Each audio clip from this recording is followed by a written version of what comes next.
Hey, what's up guys? Welcome to the Rockstar Vegan YouTube channel. Today we're going to talk about 8 reasons why I chose the vegan diet over paleo and why paleo actually kind of sucks.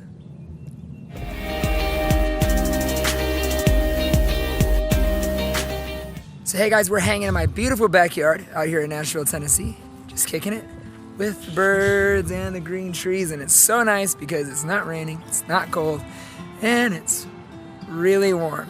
While I enjoy this 2 weeks of spring in Nashville before it's too hot to be outside. Well, alright, check it out. I know a lot of you guys like me, vegans, or you want to be vegan and you don't really know if it's the right choice for you. Maybe you're trying to figure it out. But if you're sitting around going, should I choose paleo or should I choose the vegan route? Maybe this will help you. So let's get into it. First reason. Reason number 1. Why would you not choose paleo and why should you choose vegan? Number 1. Paleo diet is extremely confusing. So if I ask you this question, hey, describe to me the vegan diet in one sentence. You don't eat meat, you don't eat animal products, you don't wear animal products. Boom. Done. And even if you wear animal products, I don't eat anything that has to do with animal products. So easy to describe. Flip that switch, say, hey, describe to me the paleo diet. Oh, what kind of paleo diet, right? Because there's so many different variations of the same exact diet. Are we in a low-carb paleo diet? Are we the paleo diet where you eat a bunch of crickets and eat a bunch of paleo bars and do all kinds of other stuff? I don't know. Can I eat sweet potatoes? I don't know. Depends on who you're asking. Can I eat rice?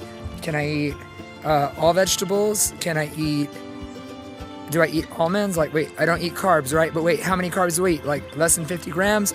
Over 100 grams? Do I count calories? No. Wait a second. So bone broth, whatever, everything's got to be organic. How do I do it? It's super confusing, and it's really, really hard to understand.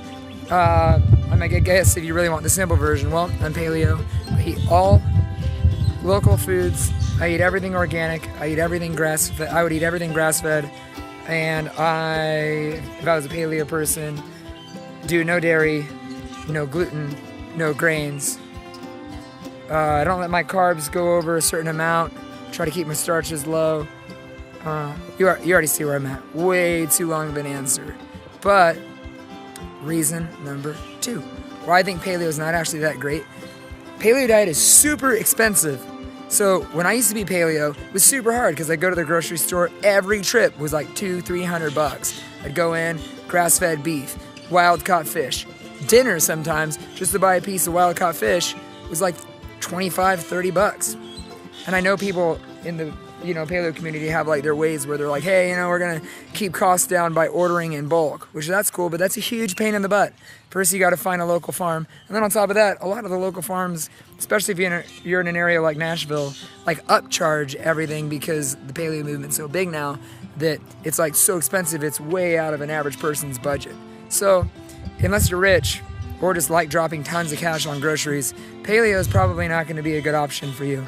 For instance, I go to Costco, I get like a 15-pound bag of russet potatoes and like a 10-pound of sweet potatoes. Probably cost me about $12 total. I leave with a refrigerator full of fruit, all organic greens, tons of nuts. Maybe I run to Whole Foods and pick up a bunch of lentils and beans, and I could have enough food where I actually end up being pretty wasteful and throw most of it away. And my groceries would be under $100 a week.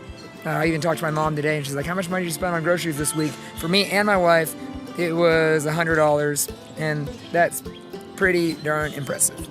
So, number 3, paleo diet is actually not easy to sustain. So, for a lot of people, they say, oh, paleo diet is super easy to sustain, I'm never hungry. I'm like, all right, well, like I can understand that perspective, but to me it was really, really difficult.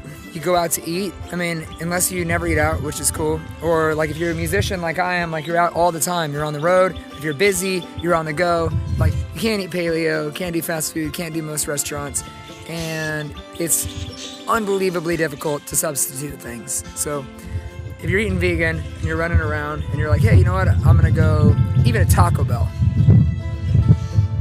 You can just get a taco, sub the meat out for beans, get lettuce, and do fresco style and get tomatoes, like little things like that. Or you just go get a big salad. Or, you know, a lot of places have veggie burgers. It's super easy to do it. But you go paleo, you can't, no bun. Usually you can't eat the meat because it's not wild. And if you just kind of forget about the organic thing and just eat whatever meat you want, it's that you can't eat fries, so you end up with like a lettuce wrap patty sitting on thing. A $20 burger ends up being just a little piece of meat, maybe some bacon, and then maybe you gouge it in mayonnaise or something like that, which I know most paleo people don't do it, but most paleo guys actually do. So that, number 4, I don't like that the paleo diet avoids so many nutritious foods. So many foods that are good for you. And there's a lot of research on those foods being good for you that paleo avoids. For instance, soy. Like if you look in the Blue Zone diet, like the Okinawans, they eat quite a bit of soy. And it's really good for you. Now I understand inorganic soy and the GMOs, yeah, that's one thing. But if we're talking, $1.50 for a block of organic tofu, there are health benefits to that. Or how about tempeh, right? Tempeh is fermented, it's really good for your stomach, things like that. So paleo avoids a lot of nutritious foods and says that they're bad for you. Beans, sprouted beans, for instance, another great example of a food that can be really good for you, provide a solid amount of nutrients to your body, and it's sustainable, it's efficient, it's cheap, it's easy. Like, paleo hates it. Or how about rice or quinoa, which are also pretty nutritious and they eat all over the world. And if you're in some realms of paleo, they'll reject potatoes and sweet potatoes, which makes absolutely no sense to me when it comes to long-term health. Unless you're just gorging your whole entire diet on potatoes, but then again, I can't really... Even talking about that now, I feel stupid because even though I personally wouldn't think it's the best thing to gorge out on sweet potatoes all day long, pretty much the Okinawans do that all day long, and they are one of the healthiest, longest living cultures on the planet. So, with that in mind, number 5, paleo is actually pretty risky. Vegan diet has all kinds of long-term evidence of people living healthy lives, or even if you're not fully vegan and you're mostly vegan, some would call it a chegan, where you're pretty much a vegan diet with maybe a little bit of fish or something like that, like the Okinawans. Those people live a long time. There's also tons of evidence of people healing diseases, curing cancers, going on raw vegan cleanses. Check out crispycancer.com, one of my favorite websites, about a dude who just felt called by God to just not do chemo and he should be dead, but he just went on a raw vegan diet and his cancer went away. And that kind of stuff happens all the time. Paleo has some disease healing stories, and there's no disrespect for me on that realm, but there really isn't any long-term evidence anywhere that I can find that would prove that a paleo diet would be the best thing for somebody to live long-term. Now, if you get into what most people do for paleo and ancestral anyway right now, it sounds really dangerous to me for your heart and for your body to sit around and eat a whole bunch of fat. That much fat cannot be good I don't have any idea how that can be good for you. I get it, cholesterol issues and blood pressure issues, a lot of them, people end up, they try to prove that it really doesn't have much of an effect on your triglycerides and on your HDL. I get that, but I've seen the research, but it just doesn't make sense how sitting around pigging out on butter and bacon can be that good for you. And actually, if you look at most of the main paleo guys who talk about their blood test results, the main gurus, and you get into what they really eat, like Abel James, Wild Diet, I love him. He's a big influencer, right, and a great person. But Abel James, he's always talking about bacon, how much bacon he eats, but then if you ask him, how much bacon do you eat, he actually only eats a piece or two, and he doesn't really eat it very much. So a lot of what he eats is a lot closer to a vegetarian diet a lot of the time. He does just eat a lot, when it comes to his treats and things, he eats a lot of meat, I guess, so maybe I'm wrong about that. But, he doesn't eat that much bacon, and I know he doesn't sit around and gorge butter on things, so there's a lot of risk in that. It's also a tremendously large amount of protein, and anybody who really researches protein, you find that, there's a point of no return. You don't eat enough protein, and it's not good for you, but you eat too much protein, and it's also not good for you.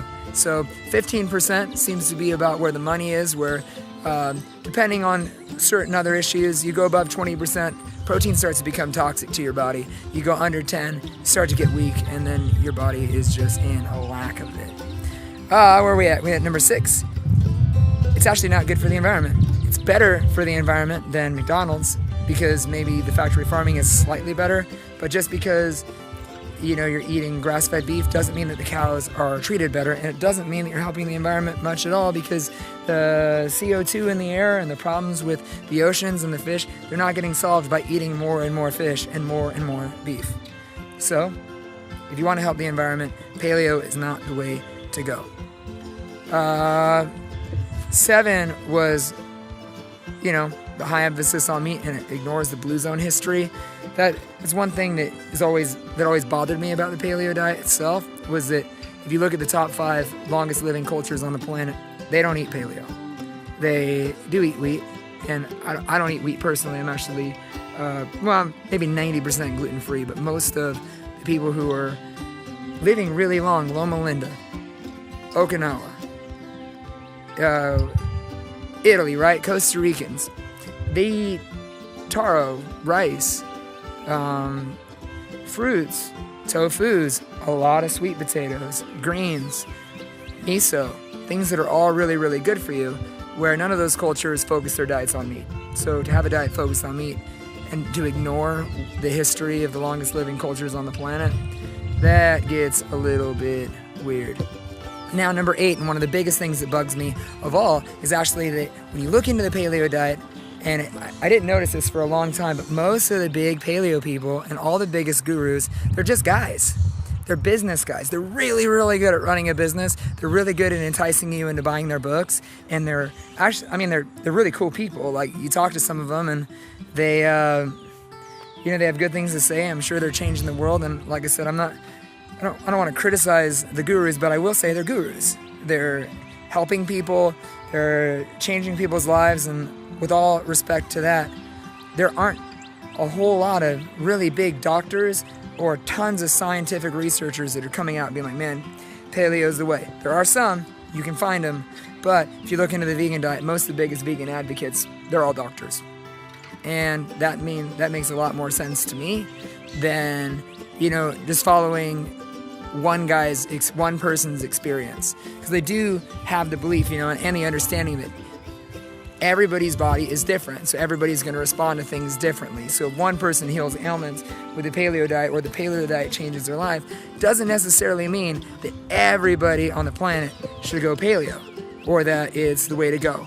Now, you can say the same thing about the vegan diet, but if you're going to try something, you might want to look, just check out Dr. McDougall. He's a good starting point, and I eat more fat than he recommends, and that's cool. You can find your own vegan diet, but if you just really start to look into things,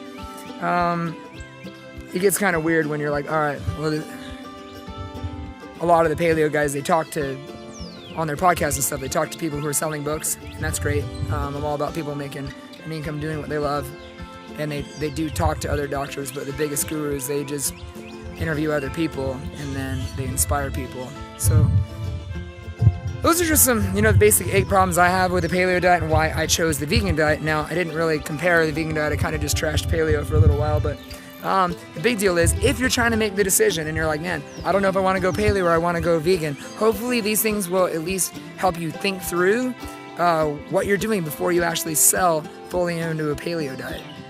Now, if you want to go vegan, there's a whole bunch of reasons why. There's tons of videos why you should go vegan, and I think my next video I'm going to post why, or maybe we'll do like a bunch of reasons why I feel like the vegan diet is the way to go, and it's a great step into improving your health and all that. But anyway, let me know what you think. Let me know what you're thinking about this video. I know I've only posted a couple so far, but you're going to get a whole lot out of me. Just know that I love you, that I'm thinking about you, and the real reason I'm doing what I do is because I'm a songwriter, I'm a very busy person, and I'm a full-time musician out here, and all I really want to do is help people live their life the fullest. We call it the Rockstar Vegan YouTube channel because we want people to live their life like they're a rock star. For me, I've got to be focused, I've got to have the most energy I possibly can going into writing rooms and going into performances, and there's not any room for me to have things in my life that hold me back from being the most successful that I can possibly be. And all I want is for you guys to have the same experience that I have, without feeling like they need to stress and dig through so many hard times in their life just so they can, feel like they're at 50%. So for me, vegan diet did wonders. I was paleo for a long time. I know I talked about that. It was decent, but it came with a lot of problems and a lot of things that just didn't make sense to me. So I love you. Praying for you. May God bless your day. May He bless your week. And see you soon. Oh, and don't forget to subscribe to my channel, man. If you guys like what you're seeing from the first two, subscribe. There's a lot more coming, and I won't stop. Love you.